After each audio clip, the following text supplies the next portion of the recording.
என்ற மங்கள திருநாளான ஸ்ரீராம நவமியை முன்னிட்டு 2026ஆம் ஆண்டு மார்ச் 22 தேதி ஞாயிற்றுக்கிழமையன்று ஸ்ரீ வெங்கடேஸ்வர பக்த சமாஜம் ஸ்ரீ கிருஷ்ணா ஸ்வீட்ஸ் இணைந்து பஜனை நடைபெற்றது.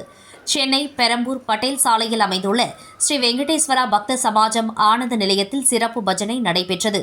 மேலும் ஸ்ரீ வெங்கடேஸ்வரா பக்த சமாஜத்தின் தலைவர் திரு தமிநேனி பாபு அவர்களின் மேற்பார்வையில் நடைபெற்ற இந்நிகழ்ச்சியில் புகழ்பெற்ற ஆன்மீக குருவான ஸ்ரீ விட்டல் தாஸ் மகாராஜ் அவர்களின் புதல்வரும் ஆன்மீக போதகருமான ஸ்ரீநாத் தாஸ் மகாராஜ் குழுவின் சார்பில் பஜனை நடைபெற்றது. மேலும் ஸ்ரீநாத் தாஸ் மகாராஜ் அவர்கள் பஜனை பாடல்களை முன்னின்று பாடினார். ஸ்ரீராமர், ஸ்ரீ வெங்கடேஸ்வரர் மற்றும் ஸ்ரீ பாண்டுரங்கன் ஆகிய தெய்வங்களை போற்றும் வகையில் பக்தர்களை மெய்மறக்கச் செய்தார். ஏறக்குறைய 2 மணி நேரம் நீடித்த இந்த பஜனை அமர்வு பக்தர்களிடையே ஆழ்ந்த ஆன்மீக சிந்தனையை தூண்டியது. இந்நிகழ்வின் போது ஏற்பாட்டாளர்கள் ஆற்றிய அர்ப்பணிப்பு மிக்க சேவைக்காக ஸ்ரீநாத் தாஸ் மகாராஜ் அவர்களை பாராட்டினார். அதனைத் தொடர்ந்து பக்தர்களிடையே உரையாற்றிய அவர், முக்தி என்பது பக்தி ஒன்றின் மூலமாகவே அடையக்கூடியது என்பதை வலியுறுத்தி ஆன்மீக சொற்பொழிவு ஆற்றினார். மேலும் அனைவரும் பரமாத்மாவின் சேவையில் தங்களை முழுமையாக அர்ப்பணித்துக் கொள்ளுமாறு அவர் கேட்டுக் கொண்டார். மேலும் பக்தி பரவசம் என்பது 9 வகையாக நாம் அர்ப்பணிக்கப்படுகிறோம். அவை சிரவணம், கீர்த்தனம், சமரணம், அர்ச்சனம், வந்தனம் உள்ளிட்ட பக்தி 9 வடிவங்களாக அமைந்திருக்கிறது.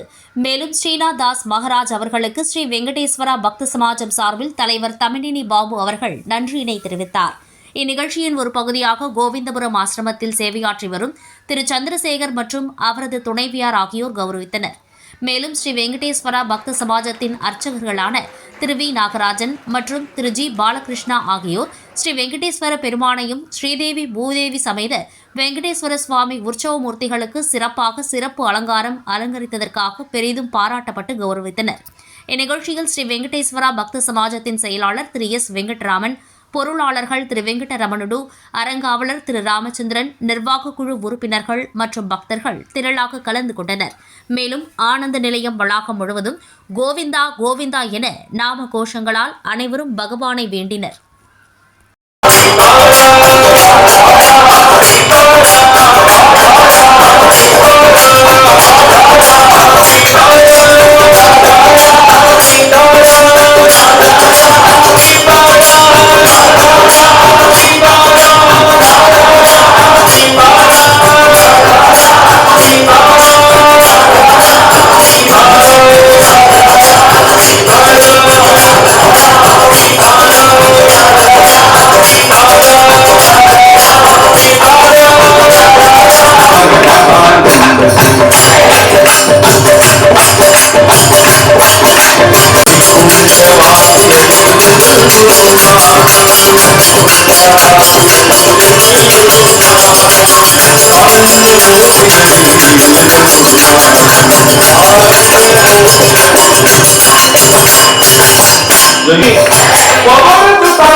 Hare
மானிடராக பிறத்தல் அறிந்தது ரொம்ப சுலபமாக நம்மளுக்கு சொன்னதுதான் இந்த ஸ்லோகம். சம்ஸ்கிருத ஸ்லோகம் சொல்றது மனுஷ சதிருஷம் ஜென்மா.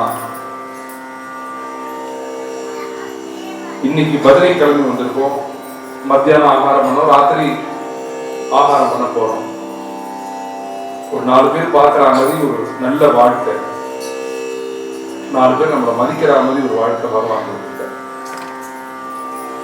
நம்ம கையால சேர்த்து சாப்பிட்டோம், நம்ம தான் ட்ரெஸ் பண்ணிட்டு வந்திருக்கோம். நம்ம ஒரு இடத்துக்கு நடந்து போகணும்னா கால் போறது, கைகள்னால ஏதாவது ஒரு காரியம் பண்றோம்.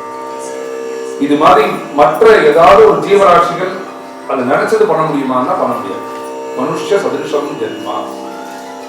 ஒரு மாடு பஜனை கேட்கணும்னு ஆசைப்படுறது, மாடை உள்ள விடுவாளா? ஒரு நாய் ஆசைப்படுறதுன்னா பஜனை வந்து உட்கார முடியுமா? பஜனை தான் புரியுமா? புரிஞ்சாலும் உள்ள விடுவாரான்னா ஒரு கேள்வி புரியும். நம்ம என்ன நினைக்கிறோமோ அதை நம்ம உடம்புனால கை காரியம் வந்து பண்றோம், உடம்பு சரீரத்தினால பண்றோம். நம்ம பண்றது மாத்திரம் இல்லை, நம்மளை மதிக்கிற மாதிரி நம்மளுடைய பிஹேவியர்ஸோ நம்மளுடைய வாழ்வியல் முறையோ நம்ம வந்து மாத்திக்கணும். இது மாதிரி ஒரு ஜென்மா வந்து கிடைக்காத ஒரு ரொம்ப அபூர்வமான ஒரு ஜென்மா மனுஷ ஜென்மா. மனுஷ சதிருஷம் ஜென்ம குத்ராபி நெய்வ வித்யதே. இது மாதிரி ஜென்மா நம்மளுக்கு கிடைச்சிருக்கு. கிடைச்ச ஜென்மா இது மாதிரி திருப்பி நம்மளும் மனுஷாலாக பிறக்கணும்னு யாரெல்லாம் ஆசைப்படுறா தெரியுமா? தேவதாவா பிதரா சர்வே வாஞ்சந்தி ஜென்ம மானுஷம். மனுஷராக பிறந்து ஜீவன் போனதுக்கு அப்புறம் தேவலோகமோ சொர்க்கமோ நரக்கமோ போயிட்டு திருப்பி அங்க போய் துக்கமோ சௌக்கியத்தையும் அனுபவிச்சதுக்கு அப்புறம் திருப்பி அங்க போன ஜீவன் வந்து திருப்பி ஆசைப்படுறது மனுஷனாக பிறக்கணும். தேவதைகள் முழுக்க திருப்பி ஆசைப்படுறதுனா ஒரு மனுஷ ஜென்மா நமக்கு கிடைக்கணும். இதனால ஒரு புண்ணிய பாகமோ கஷ்டமோ சௌக்கியமோ துவந்த லோகம்னு பேரு இந்த மனுஷ லோகம், இந்த பூலோகம். தேவதைகளுக்கோ மசுரர்களுக்கோ ராத்திரியும் கிடையாது, பகலும் கிடையாது. நம்மளுக்கு தான் வந்து எங்க தாத்தா அடிக்கடி சொல்லுவார், நம்ம தமிழ்நாடு மாதிரி ஒரு புண்ணிய பூமியே கிடையாது. குளிரும் இருக்கும், மழைக்கு மழையும் இருக்கும், வெயிலுக்கு வெயிலும் இருக்கும். வேற எந்த பாரத தேசம் நீங்களாக எந்த வெளிநாடு போனாலும் குளிர்னா ஒரே தெரியா பனியா இருக்கும், பாலைவனத்துக்கு போனா ஒரே தெரியா வெயில், எல்லாம் சேர்ந்து ஒரு புண்ணிய பூமி தான் இந்த பாரத தேசம். திருப்பி இந்த பாரத தேசத்துல பிறக்கணும்னு ஆசைப்படுவா தேவதாக பிதராக. எல்லா தேவதைகளும் பிதர்களும் திருப்பி ஆசைப்படுறாங்க. இப்படி ஆசையாத ஒரு மனுஷ ஜென்மா, இப்படி மனுஷ ஜென்மா கிடைச்செடுத்து இந்த மனுஷ ஜென்மா கிடைச்சது மாத்திரம் விஷயம் இல்லை. சத்சங்கம்னா என்னன்னு தெரியுது, பஜனைனா என்னன்னு தெரியுது, ஒரு கோவிலுக்கு போகணும்னு தோன்றது, கோவில்களுக்கு போறவர்களை கிண்டல் பண்ணக்கூடாதுன்னு தோன்றது. இன்னைக்கு அப்படிதான் பேச வேண்டியது.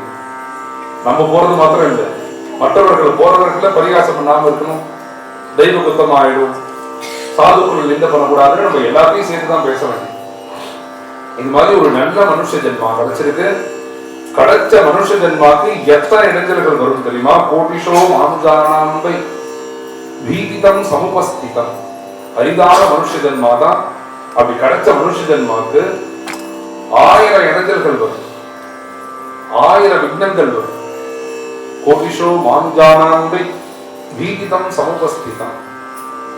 பஸ் ரோட்ல போயிட்டே இருக்கு, திடீர்னு பார்த்தா நம்ம ரோட மாறி போய் ஆப்போசிட்ல ரோட போய் மோதி நிற்கிறான். கண்களுக்கு நேரா பார்த்தோம். நாங்க முந்தானிக்கு கோயம்புத்தூர் பஜனைக்கு போயிருக்கிறது, நாங்க கிராஸ் பண்றதுக்கு ஒரு 10 நிமிஷத்துக்கு முன்னாடிதான் ஆப்போசிட்ல ஒரு பஸ் வந்து மோதி நேருக்கு மோதி 7 பேர் போயிட்டாங்க.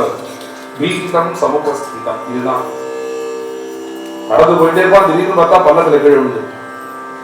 இது மாதிரிதான் எத்தனையோ இடைஞ்சல்கள்லாம், எத்தனையோ கஷ்டங்கள் இருக்கு நம்மளை சுத்தி. பீதிதம் சமுபஸ்திதம். இப்படி வந்து இது மாதிரி இடத்துலலாம் நம்மளுக்கு வராம இருக்கணும் அப்படின்னா நம்ம என்ன பண்ணணும்னா ராமநாமேதி சங்கீர்த்திய, பகவன் நாம சங்கீர்த்தனம். அதுவும் ராமநாமம் எங்க சொல்றாரோ அந்த இடத்துல போய் நம்ம திருப்பி மறுபடியும் சொல்லணும். ராமநாமேதி சங்கீர்த்திய தன் நாசயதி மாணவா. அப்படி ராமநாமத்தை சொல்லிட்டா சுகம் வந்துருமா, கஷ்டங்கள் நிவர்த்தி ஆயிடுவானா. ஆபதாம் அபத்தாரம் தாதாரம் சர்வசம்பதாம் லோகாபிராமம் ஸ்ரீராமம் பூஜோ பூஜோ நமாஞ்சனம். நம்மளை தரிசனம் பண்ணிட்டு எந்த பக்தர்கள் போறாரோ அவர்கள் பக்தர்களுக்கு உண்மையும் பின்னியுமா ராமலட்சுமணர்கள் வந்து கூடையே வருவாங்க. சிவஸ்நாமே சொல்லணும். இது மாதிரி எங்க பகவன் நாம சங்கீர்த்தனம் ராமநாமம் நடக்கிறதோ அங்க போய் கலந்துட்டு நம்ம அப்படி சொல்லிட்டோம்னா இது மாதிரி உள்ள இடைஞ்சல்கள் கஷ்டங்கள்லேருந்து பகவானே நம்ம காப்பாற்றிடுவார். நீங்க வந்து முழுக்க பாடணுங்கிற அவசியமே இல்லை. நான் சீதாபதி ராமச்சந்திரக்கின்னு சொல்லுவேன், நீங்க வெறும் ஜெய் மாத்திரம் சொன்னார். எதனால ஜெய் சொல்லணும்னா சௌக்கியமா வச்சுட்டார், சத்சங்கத்துக்கும் கொண்டு விட்டார். இது மாத்திரம் போடுவான்னா இது போடாது. வாழ்க்கை வாழறதுக்கு பணம்ங்கிறது ரொம்ப முக்கியமா, எல்லாமே தேவைதான் வாழ்க்கை. இது மாதிரி பகவானுக்கு வந்து ஜெயகோஷம் பண்ணிட்டோம்னா நம்ம வாழ்க்கை முழுக்க சந்தோஷமாக நிம்மதியா பகவானை பார்த்துருவர். அந்த ஜெயத்தை நம்மளுக்கே பகவான் திருப்பி கொடுத்துருவார். ஒரு கண்ணா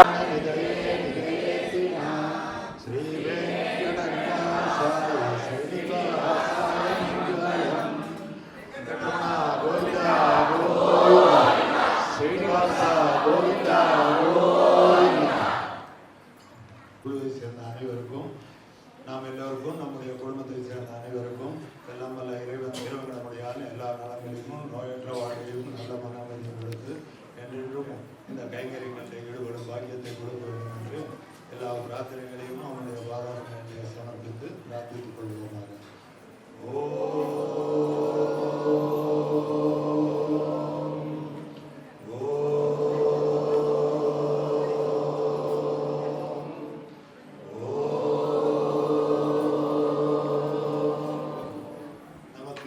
சந்தர்ப்பத்தை கொடுத்த கிருஷ்ணா ஸ்வீட்ஸ் உரிமையாளர் அவர்களுக்கும் வழங்கிய ஸ்ரீநாத் தாஸ் மகாராஜ் அவர்களுக்கும் எங்கள் வெங்கடேஸ்வர பக்த சமாஜத்தின் சார்பில் வந்தனத்தை தெரிவித்துக் கொண்டு இத்துடன் முடித்துக் கொள்கிறோம். எல்லோரும் கீழே போய் பிரசாதத்தை வாங்கிக் கொள்ளலாம். ஒரே ஒரு நிமிஷம், இந்த இன்னைக்கு பெருமாளுடைய அலங்காரத்தை பண்ணிய நாகராஜ் அவர்களை சன்மானித்த பிறகு அதுக்கப்புறம் எல்லாருமே